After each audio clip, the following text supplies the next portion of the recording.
Hello again, it is I, the talking poop. Just call me Poopy at this point. I'm very grateful for the support from friends for the last episode that I posted. Thank you so much for being so awesome. I worked on a bunch of character sprites last few weeks, which I will paint soon, but these are for the zoomed in visual novel sections of the game, and I have been mostly working on minigames. Here's an early concept art exploration of what I mean with the visual novel section. It will probably look very different from these, and I am not going to use these particular characters in the actual game. So, what about the exploration part, where you get to walk around and explore the world and interact with objects and people? What would the little figures in the world look like? I finally got my butt off the procrastination on that part this week.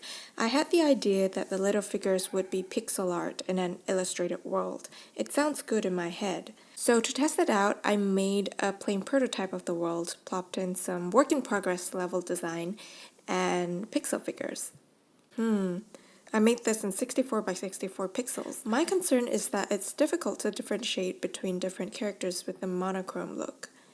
Perhaps I'll try this guy in the superior resolution of 128 pixels, allowing for more details, potentially? Okay, but the way it looks now, might as well just try a non-pixelated illustration. So here was my train of thought. If I choose to forego pixel art and illustrate the mini people instead, I can just use Godot's built-in skeleton and rigging feature. I tried this feature out according to the GD Quest's Godot tutorial on YouTube, but the process takes a lot of time, and I have more than 20 characters to rig and animate with their different personality styles and gait.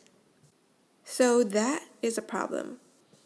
I also was going to try out Spine, another popular and highly regarded 2D animation software for games, but I stopped to think, at this point I'm gonna graduate in 2 months or less, which means I need to have something to show for the thesis, and I don't know if now is the time to introduce a new software into the process. And Spine is $300 and doesn't have official Godot runtime support. There are third-party stuff to help with that, but you know what, let's do the 64 by 64 pixels. If Eric Barone can make unique characters in an even smaller resolution, surely I can make it work.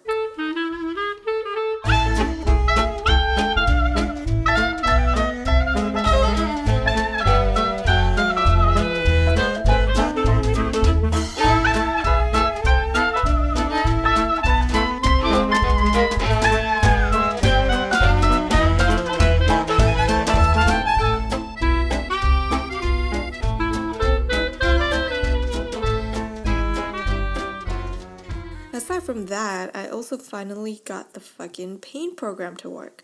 Like, my brain couldn't figure out how to do it. I looked for demos. There were some really good ones on GitHub. They were great, but I couldn't understand the code, nor could I understand the official documentation of the draw function on Godot. But Godot Engine Q&A saved me. Mr. Elliptic saved me. Thank you, dear internet person, Mr. Elliptic. What Mr. Elliptic taught me was essentially how to save a screenshot of the game into the game files to be used later in the game.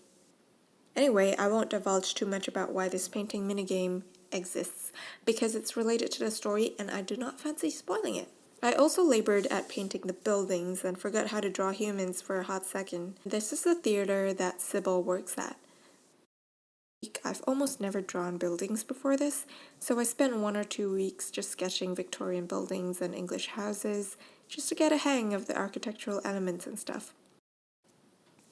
You'll notice that these aren't exactly period accurate, but nothing is really period accurate in this game. The symmetry tool in Photoshop was a godsend when making these buildings. I'll spice it up with even more lighting when I plop it in the world. Oh, and some props.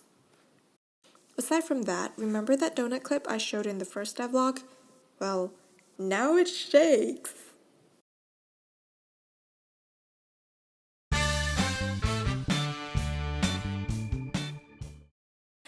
Lastly, on dialogue, I worked more on the dialogue entwine this week, especially towards the endings.